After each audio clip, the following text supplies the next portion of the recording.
Specifically on the case from Arkansas, which limited the time in office for federal office holders. But it will have a far-reaching effect.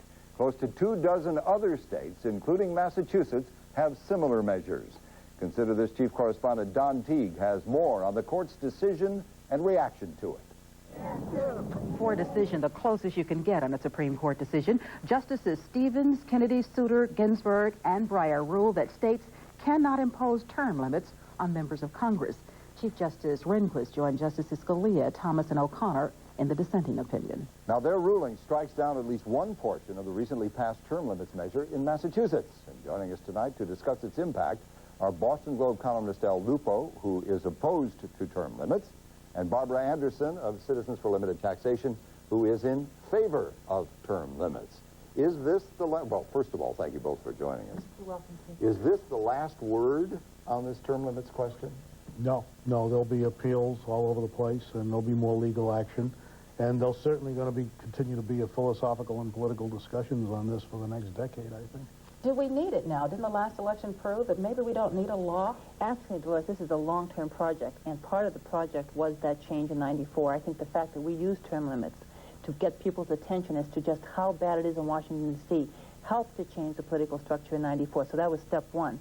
Then we work for the constitutional amendment now, I guess, which will be the final step when we finally talk to the legislature or get enough people in Congress elected to vote to change the Constitution and give us term limits the way 25 million people in this country said they want it. That's what I think might not happen, Barbara, because once you get into Congress, I think you're sufficiently impressed with at least the perception of what you can do for the country, whether you're a Gingrich Republican or an old-fashioned liberal Democrat, of whom there are 2 or 3 left, that you really believe that there's something you can do for the country, and then you maybe are not so much for term limits as you were when you were campaigning. You're being very kind to those people who've been in there. Some people say they get in there and get happy, enjoy the perks and everything else. Build up their pensions.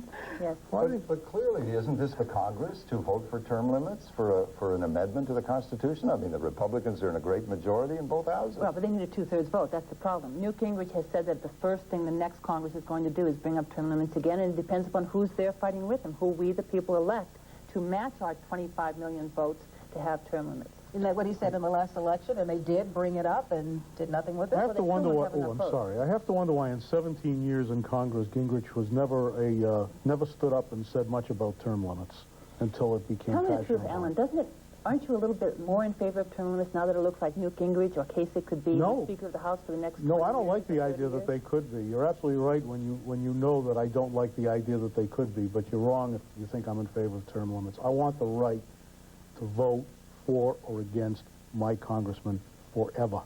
But see, that's the thing that isn't understood often about this.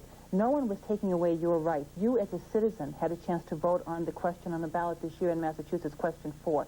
And you, the voter, got to decide if you wanted to limit your ability to elect whatever idiot you wanted for the next 20, 30 years.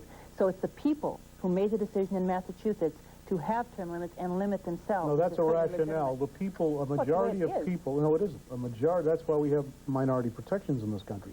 A majority of people cannot vote away my fundamental right to vote for or against an incumbent or whoever opposes that incumbent. I don't care if it was 70-30, it was 51-49. I don't care if it was 80-20.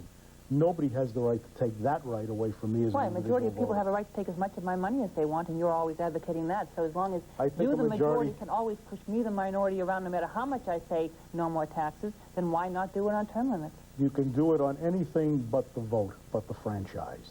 That's where the line has to be You take all my money, but You take my money, I don't think it works. change my workplace habits, change the laws that govern me, make seatbelts mandatory if you want, but don't take away my right to vote. Okay, let me Judge Stevens basically said that what you would do is you'd have a patchwork, different states with different rules and regulations, and that's what's unconstitutional about it.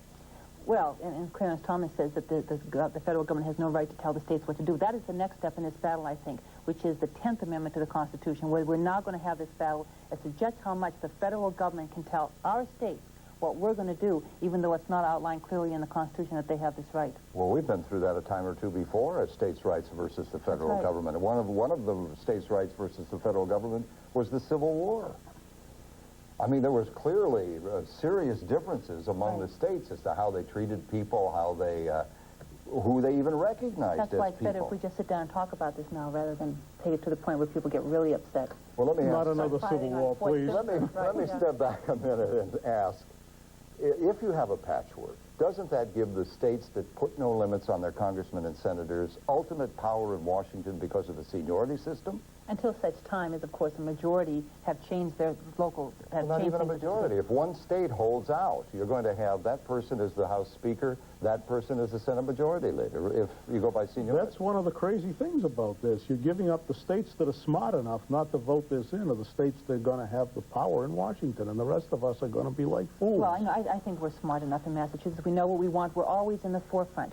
Massachusetts, along with the other states, are going first. The other states will follow eventually. But you're right. It's better to have the federal government do it, take that two-thirds vote, send it back to us for ratification, and then make it not a patchwork, but it's sort of a general blanket rule. It's better not to do it at all, because then you lose the clout you've had with Joe Martin, Republican Speaker of the House, John McCormick and Tip O'Neill, Democratic Speakers of the House. Newt Gingrich, we don't get, Massachusetts doesn't get much from Newt Gingrich, but Massachusetts sure has gotten a lot from having three speakers of the House. Which is why we have a $4.8 trillion deficit, No, because it's everyone's not. getting so much from all the We don't have a speakers. deficit because of the speakers of the House. Yes, who we have been do, because the helpful to speakers of the House Massachusetts. and the other people up there who've been there too long and are simply up there to spend more. But the good news is that the Massachusetts part of the law still stands. So we still have term limits on Beacon Hill, and that will not be changed by the Supreme Court decision. Well, they expect a challenge on that. Yes, there has Harshbarger been himself challenge. said he expects at least a challenge now. But the Arkansas law, which went to the Supreme Court, also had a section in it which was very much like ours in the state term limits, and the lower court said that there was nothing wrong with that. That never went to the Supreme Court because it's been ruled constitutional. I think So I that have to will agree stand. with you legally, though I wish I didn't have to. Now, there's a story On that note, quotes... we'll break. Oh, all right. On that note. Okay, I was going to let him finish that before we went to the back with Boston Globe columnist Al Lupo and political activist Barbara Anderson. Our topic, term limits, and normally I would talk to you, Barbara, but I'm going to talk with Mr. Lupo because he's next to me, and he was talking about the response to the state's version of term limits. Massachusetts passed one that affected not just members of Congress, but members of the state legislature as well. There's an AP story that came out today that quoted Bill Bulger, President of the Senate, who opposes term limits, who says, quote, "It seems pretty clear that the court is saying you can't take a full category of people and disadvantage them by saying they cannot have their names on the ballot." So he's suggesting that the state law can be challenged. I'm not an attorney. That doesn't ring clear with me, even though I would agree with his conclusion. I would like not to see term limits, but I don't know that I agree with his legal reasoning. I mean, heaven knows he's worked hard enough to make the law challengeable. When we did a constitutional amendment to change all of this, the Senate President wouldn't even let us have a vote in the Constitutional Convention to put it in the ballot. The Senate, to be perfectly honest, I wasn't for term limits at first either. I had the more the libertarian perspective. I can vote for any idiot I want for as long as I like. But I thought, let's get the signatures and help Dorothea Beatrice get the signatures, put it in the ballot, and have a discussion and let the people make the decision. That wasn't good enough for Bill Bulger. He couldn't even let the voters make the decision, couldn't even make his case in a fair way, and that convinced me. He'd been there too long, a lot of them had been there too long, and term limits was the way to go. Why term limits? Why not mount a campaign, as has happened from time immemorial, as happened in this last election, and throw the rascals out? Time-honored tradition. So which rascals out there? You see, I don't get a chance to throw Bill Bulger out because I don't vote in South Boston, yet he runs the state. Two people run the state, Charlie Flaherty from Cambridge, Bill Bulger from South Boston. What about Bill Weld? And Bill Weld. We all get to vote for Bill Weld. We don't all get to vote for Bulger. We don't all get to vote for Flaherty. But I'll tell you, my state rep doesn't count up there. Neither does anybody else's state rep unless they live in Cambridge or South Boston. And that is not what our founding fathers intended. Nor is it exactly what happens up there, though they do have a fair amount of power. No one would disagree with that as far as the legislature. But I wouldn't call them rascals. I wouldn't call them idiots. I didn't. Well, one of you called them idiots, and one of you called them rascals, and you can sort out which one called whom what. But I didn't. I just don't think it's a good idea. You said you'd like to have the chance to vote for any idiot you'd like. Right. I don't think that's proper. They're not all idiots. Many of them are dedicated public servants. But I didn't say they all were. But if I want to vote for an idiot, if I were a libertarian, I would say I should be allowed to vote for one. Well, you know, that's interesting. I no longer Two feel that wealthy way. libertarians named Koch, K-O-C-H, have funded many of the term limit propositions. Right. They're split. I think libertarians are split on the issue. Oh, I was just curious about But I mean, I buy their argument up to a point. But then I realize that there are certain limits in our society, things that we cannot do just because we want to do it. Because it's not good for the society as a whole. What about the theory that as you stay in an office or a profession or a trade for a fair amount of time, you gain a certain amount of perspective and wisdom that ought to be useful? Give me an example of somebody who after a certain amount of years just simply hasn't gotten sucked into the decision, stuck with the status quo, and determined to stay there and keep his pension for all costs? Well, I don't think it's just their pensions that they're interested in. I think a lot of them stayed there for a long time. I mean, you want plenty of examples. Henry Clay, Daniel Webster, John Quincy Adams went back to Congress after he was a president. There's lots and lots of examples. That's okay. Under term limits, you can do that. Under term limits, you No, but I'm saying you leave said to stay, and I'm trying to, you know, give you just a few examples. But it wasn't a good example because he stayed in his job, then he went to another job, then he could come back. They can do that under term limits. Let's forget John Quincy Adams and let's talk about Tip O'Neill. Not one of your favorites, possibly, but Tip O'Neill did a lot of good for a lot of people, and he learned how to work the system. $4.9 trillion deficit. Thank you very much, Mr. O'Neill. No, I think Mr. Reagan had something to do with that. Well, and it becomes a question of opinion, doesn't it? I mean, if you like the person and you want the person to stay there, you ought to have that right, and if you don't like him, you ought to have the right to vote against his or her opposition. Except that I like my congressman, and I like Newt Gingrich, but I would limit myself, and I voted to limit myself, so that for the good of society, which we are all interested in, aren't we, Mr. Lupo, you can't have the tyrants rise to the top and stay there forever, giving everybody else no opportunity to rise up and have their shot at it. You know, it really gets to me, this talk of tyrants. I've been in communist Yugoslavia, I've been in Franco's Spain, and I think I've seen tyranny. But there are levels this is not tyranny. Give me a break. My grandfather's Yugoslav. I've lived in Greece under the colonels, and my family's from Germany as well. So I also know but I also know that there are different levels of it. And the tyranny of King George, which Jefferson and the others fought against, was not the same as the tyranny of some of the people you're talking about, but it was a level of tyranny as well, and I think it's a legitimate noun to use. We've already had term limits before this session of Congress. Clearly, this is not the one that's going to pass it. What? Term limits. Right. These guys, I mean, people are talking about bringing it back up, but it's going nowhere. Oh, that's right. But again, they're saying they're going to bring it up after the next election, the first order of business of the next Congress. So it is our job, as the 25 million people who voted for term limits, to make sure we vote the people who are going to vote with Gingrich the next time the issue comes up. Isn't that what they thought they'd done last time? Well, they got started, but it's not an easy thing to get 2/3. That's a lot of change in Washington, 2/3 vote to get what you want. But Gingrich himself came under fire from some of the younger members.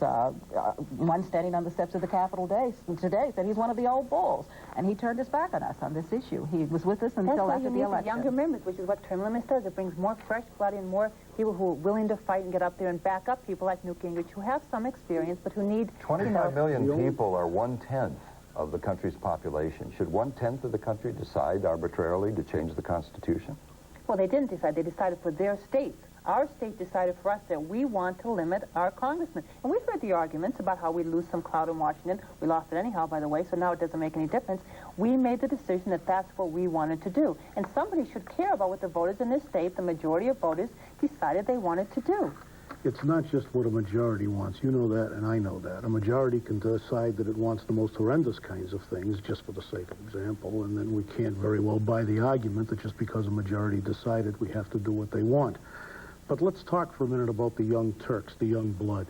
The people who are most frightened about not being reelected are the newest legislators. They're the ones who will pander to the most for the PAC money, the special interest money. They are really scared of not being reelected. Gotta go. That's not fair to the young ones. Gotta go.